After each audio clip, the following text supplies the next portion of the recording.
Jorge Recalde é a contratação mais badalada do Ceará para a temporada 2024.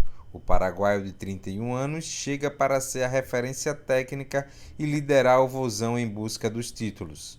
Eu sou Jonathan Cavalcante, analista de desempenho aqui do canal Jogo Direto, e neste vídeo eu vou mostrar com detalhes como joga, quais são as características, joga como 9, joga como ponta de losango, como deve ser o encaixe do Jorge Recalde na equipe do Ceará de Wagner Mancini. Antes de ir para o campo, eu gostaria de trazer alguns dados estatísticos do Recalde. 46 jogos disputados nessa temporada, média de 74 minutos, 28 toques na bola, então um jogador que participa ativamente da construção, mas numa zona mais avançada do campo. 71% é a eficácia dos passes, média de 0,7 passe-chave, ou seja, uma média ali, vamos arredondar para um passe-chave por jogo, né? Ou seja, um passe que deixa o companheiro numa situação muito vantajosa para finalizar. E é um atleta que faz muito mais passes no campo de ataque, como a gente pode ver, média de 10,2, do que no campo de defesa, 3,8. Então a gente percebe pelo mapa de calor que é um atleta que participa de uma zona muito mais avançada no campo, né? Não tem por hábito recuar um pouco mais para buscar essa bola nos pés dos zagueiros. O cara que fica muito mais no entrelinha e também entrando na grande área. E outro detalhe, 1,8 de média de finalização por jogo, uma média bem interessante. No Olímpia, o Recalde jogava num 4-4-2 e aí praticamente fazia uma dupla, né, com o Derles, o outro atacante, né? E aí a gente viu o Recalde, muito próximo da grande área, numa zona de definição. Já na equipe do News Old Boys do Gabriel Reis, a gente vê esse 4-3-3 muito puro, muito clássico, muito visível aí com esse tripé de meio campo e o Recalde jogando um pouco mais centralizado, mas era muito comum ele fazer também a ponta do losango. Mas nessa situação, por exemplo, ele está jogando como 9 e aí nessa situação ele vai empurrar a linha adversária para tentar gerar espaço entre linha para sua equipe, né? Então a gente vê que ele pode fazer mais de uma função mesmo jogando no 4-3-3. E a gente percebe que ele ocupando esse entrelinha, a gente vai ver o quê? Que o outro atacante na situação do Olímpia dava um pouco mais de profundidade, ele baixava um pouco mais, ocupando esse entrelinha e fazendo o jogo flutuar. Mas rapidamente no Olímpia ele já tentava pisar a grande área para tentar concluir a jogada. Mais uma vez aqui, ó, jogando agora contra a equipe do Fluminense pela Libertadores, ó, ocupando o entrelinha enquanto da profundidade, joga pelo lado, fluidez na jogada ofensiva, depois vai para a grande área para tentar finalizar. Já na equipe do News Old Boys, a gente vai ver aqui, ó, que ele formava muito essa ponta do losango, né? Porque a equipe do News Old Boys do Gabriel Reis buscava ter muita superioridade qualitativa e numérica nesse setor mais central do campo. Com isso, o extremo buscava fazer esse facão a todo momento, essa diagonal de fora para dentro, né? Enquanto o Recalde baixava um pouco mais. A gente vai ver aqui com mais detalhe, mais uma vez aqui esse 4-3-3 ou o 4-3-1-2 da equipe do Gabriel Reis, que flutuava muito, né? Variava muito nesse tipo de situação. O Recalde fazendo esse movimento de flutuar, né, de fazer esse recuo, né, como se fosse um falso 9, essa ponta do losango, e aí o extremo segurando, né, alargando o campo e fixando o marcador adversário, dando a possibilidade para o volante, né, um desses jogadores do tripé de meio fazer essa infiltração. Então a gente vê o Recalde jogando nessa ponta do losango, nesse 4-3-1-2 da equipe do News Old Boys, ofertando a possibilidade dos jogadores de trás fazer esse movimento de infiltração e dar peso na grande área. O Recalde no Olímpia também buscava flutuar um pouquinho mais, recuar, baixar mais no campo, sair desse bloco defensivo, como a gente vê aqui, ó, para ter um pouco mais de liberdade, né? Ter menos pressão na bola e com isso pensar mais o jogo de trás. E dessa forma ele buscava entrar no bloco defensivo a partir de quê? De toques, de tabelas, movimentações, esse jogo curto, esse jogo de habilidade, tentando entrar na grande área adversária. Mais uma vez o Recalde, ó, flutuando para fora do bloco e aí trocando essa bola de corredor e já se direcionando para a grande área, porque era uma característica de dar muito peso, né?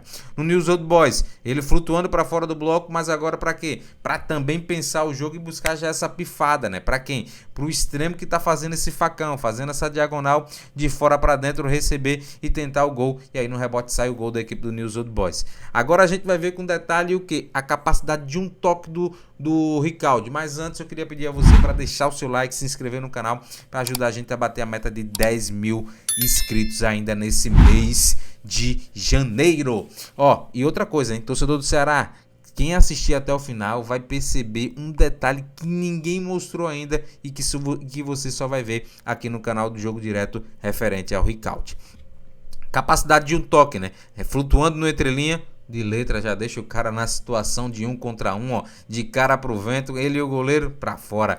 Mais uma vez, ó a capacidade dele, um toque, né? Um toque já deixou o cara numa situação de finalização ali contra o goleiro, né? Um jogador muito inteligente. E a matada de bola dele, cara, ele tira o peso da bola e deixa a bola feição para finalização. Isso é um detalhe muito interessante que a gente vai perceber agora. Olha como essa bola quica, fica difícil e ele consegue tirar, né? Ajeitar o corpo, dar um tapa na bola, tirando o peso dela e ficando a feição para finalização de fora da grande área. Ele também com 2 toques consegue fazer isso muito bem, fazendo esse domínio orientado e aí já na sequência dando passe para infiltração. Mais uma vez a gente vai ver esse tipo de lance dele que ele gosta muito, fazendo esse giro sobre o próprio eixo e aí dando sequência com a perna esquerda, com a perna direita. Outro detalhe do Riquelme que a gente vai perceber, agora dando um pouco mais de peso na grande área. O atacante sai, ele vai dar profundidade, né? O atacante ali no Olímpia, o Derlis, saiu, ele vai dar profundidade. Mais uma vez aqui, ó, o atacante baixou, o Riquelme vai dar profundidade, vai para a grande área para tentar concluir a jogada. E dentro da grande área, a gente vai perceber uma movimentação muito interessante, né? A mudança de direção do Riquelme para atacar a primeira trave. A gente vai ver com detalhe agora como é que ele faz isso, né? Ele tá ali, ó, direcionando a corrida dele para a segunda trave e no último segundo ele vai mudar em direção para a primeira trave e aí com um toque só finaliza pro gol, né? Ele gosta de finalizar muito a um toque, né? Tem essa capacidade muito interessante. Outro detalhe que a gente vai perceber do Riquelme é que esses cruzamentos na equipe do Olímpia, principalmente, né, geralmente na segunda trave, para o extremo escorar de cabeça para o meio, chamavam muito a atenção e a galera esquecia o Riquelme, né? E o Riquelme se posiciona muito bem ali dentro da grande área para o quê? Para explorar, né? Ele é um cara muito oportunista. E aí, com a atenção toda voltada para a bola, ele procura o espaço mais vantajoso, o espaço vazio para receber essa bola e tentar finalizar fazendo o gol. Mais uma vez a gente vai perceber aqui, ó, lançamento aqui, ó, na grande área para o extremo, todo mundo voltando seus olhares para a bola, ninguém viu a infiltração do Riquelme e aí ele faz o gol de cabeça. Ele é muito bom de cabeça, o Riquelme, hein? E a gente vai perceber que o Riquelme também gosta de infiltrar, né? Geralmente nesse espaço entre zagueiro e lateral, e ele faz muito bem esse facão, né? Fazendo esse ataque ao espaço e conseguindo finalizar, como aqui a gente vai ver, ó, finalizando a 2 toques também. É um cara que finaliza com a esquerda, finaliza com a direita, não tem problema. O negócio é fazer gol. Não tem gol feio. O difícil é não fazer o gol, né? E aí, mais uma vez, agora ele atacando o espaço nas costas ali entre zagueiro e lateral e fazendo o gol, mais uma vez, agora de cabeça. O Riquelme também é um cara que gosta de atacar o espaço, né? Mas isso com uma menor frequência, porque ele não é aquele cara de tanta mobilidade, de ter um arranque tão forte.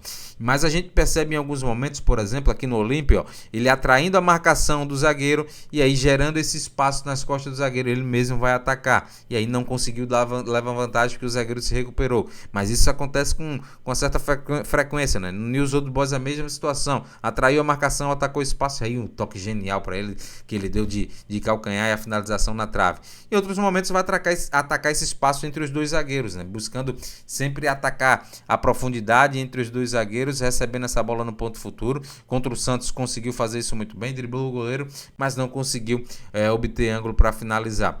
Mas a gente vai ver que o Riquelme em alguns momentos, né, como eu falei em outros no Twitter, o Riquelme no Olímpia ele tinha alguns problemas comportamentais, né? Perdeu a bola aqui, a transição defensiva dele muito lenta, um jogador que em alguns momentos oscilava muito esse tipo de comportamento, não tinha essa mudança rápida. Em outros momentos, claro, ele tinha, né? Então era um jogador que oscilava. Esse Riquelme aí é o que o torcedor do Ceará quer ver, é o que o torcedor do Olímpia gostava, um cara que pressionava, recuperava, corria para trás e que foi muito mais frequente na equipe do News Old Boys, né? O Gabriel Reis conseguiu fazer com que ele fosse mais constante. A gente vê, ó, olha a mudança de comportamento, olha a solidariedade do Riquelme. Esse tipo de comportamento faz com que ele seja um jogador muito, mas muito valioso dentro do contexto competitivo que o Ceará vai ter à disposição. Perdeu a bola a equipe do News Old Boys. Riquelme já sobe a pressão, né? Pressionando lá no campo de ataque, né? Não é só correndo para trás, mas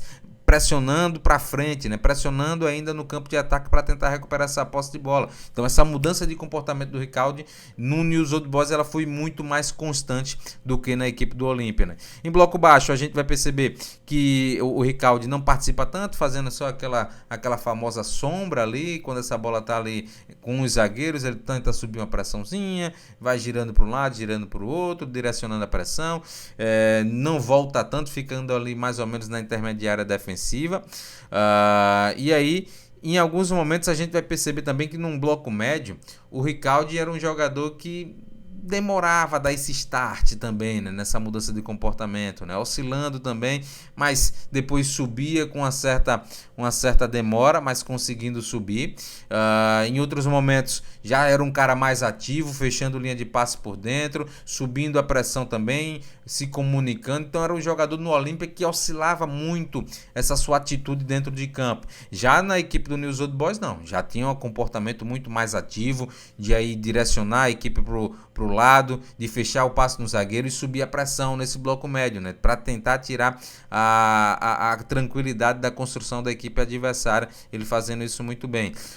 Já num bloco que a gente vai perceber aqui, ó, mais uma vez aqui, ó, ele subindo a pressão aqui, direcionando o adversário para o lado, pressionando alto. Esse é o comportamento também que ele apresentou em alguns momentos na equipe do Olímpia, né? Algo que de fato é muito importante para um jogador como ele, subindo a pressão agora no bloco alto, ó, como ele vai ser agressivo, mais uma vez, ó. Esse comportamento é muito interessante do Riccaldi, né? Porque isso faz com que ele seja muito competitivo no contexto do Brasil, né? E isso ele conseguiu fazer muito bem no News Old Boys e em alguns momentos na equipe do Olímpia, né? Mais uma vez, ó, pressionando, não se permitindo desistir. É um jogador muito interessante. Em alguns momentos nessa marcação em bloco alto, também sendo um jogador muito mais inteligente, não só de pressionar, mas de fechar a linha de passe no goleiro, por exemplo, e criar uma zona de pressão no lado da bola para a equipe do News Old Boys e aí fazer com que a equipe do Boca Juniors, nesse caso, não conseguisse construir a sua jogada com tanta efetividade. Outro detalhe que a gente vai perceber no Riccaldi, né, a transição ofensiva, né? Ele não é um jogador de muita explosão, de muita mudança de comportamento. No Olímpia isso ficava muito claro ainda mais, né? Ele não tinha esse start rápido, então é um jogador que quando estava nesse jogo de transição sofria muito, não aparecia tanto para o jogo. Mas no News Old Boys do Gabriel Reis ele teve um papel importante, né? Jogando ali como 9, jogando como a ponta do losango. É um jogador que era alvo frequentemente porque tem boa qualidade no passe, então recebia essa bola e já tentava o quê? Acionar os extremos de muita velocidade, e assim dessa forma o Riccaldi passa a ser um jogador muito importante também nas transições ofensivas, sendo esse jogador alvo para o quê? Para receber essa bola e direcionar para os atletas de velocidade, fazer com que a equipe progrida em direção ao campo de ataque. Mais uma vez aqui a gente vai ver o Riccaldi sendo jogador alvo, recebendo, facilitando essa fluidez na jogada ofensiva, direcionando essa bola para os extremos para que a equipe consiga evoluir no campo de ataque. Bola parada, esse é o momento que ninguém te mostrou e você só vai ver aqui no jogo direto. O Riccaldi é um exímio cobrador de falta. É um cara que cobra falta como poucos no continente sul-americano. Só bola ali, ó. Só bola na gaveta. Ele só bota essa bola na gaveta. Olha aí, mais uma vez é contra o Santos. Bola no travessão, por muito pouco não entrou. Agora mais uma vez aqui o Riccaldi, ó, fazendo essa cobrança aqui, ó. Sempre buscando ali, ó, essa bola no terceiro homem da barreira, golaço. Agora mais uma vez aqui, ó, cobrança sob o terceiro homem da barreira, mais um golaço. Nos escanteios, o que é que a gente percebe do Riccaldi? Que é um cara muito bom de cabeça. Geralmente gosta de ficar ali na pequena área. E aí gosta de ter uma impulsão muito boa. Tem uma impulsão muito boa. O goleiro não sai essa bola à velocidade. Consegue ter uma impulsão. E aí sempre cabeceando na frente do goleiro. Fazendo seus golzinhos. Outro detalhe que chama é o oportunismo do Riccaldi, né? O senso de posicionamento. É um cara que está sempre atento ali nessas segundas bolas. Nesse bate-rebate. E conseguindo ajustar o corpo rapidamente para tentar a finalização e fazer o gol, né? Fez alguns gols dessa forma o Riccaldi, né? Com o seu oportunismo e também com o seu senso de posicionamento, fazendo a equipe do Olímpia ou do News Old Boys marcar alguns golzinhos. E aí, torcedor do Ceará, gostou desse vídeo? Então não esquece, deixa o seu like, se inscreve no canal, ajuda a gente a bater a meta de 10 mil inscritos ainda neste mês de janeiro. A gente vai ficando por aqui, mas eu vou deixar 2 vídeos como sugestão para que vocês possam maratonar aqui no canal do Jogo Direto.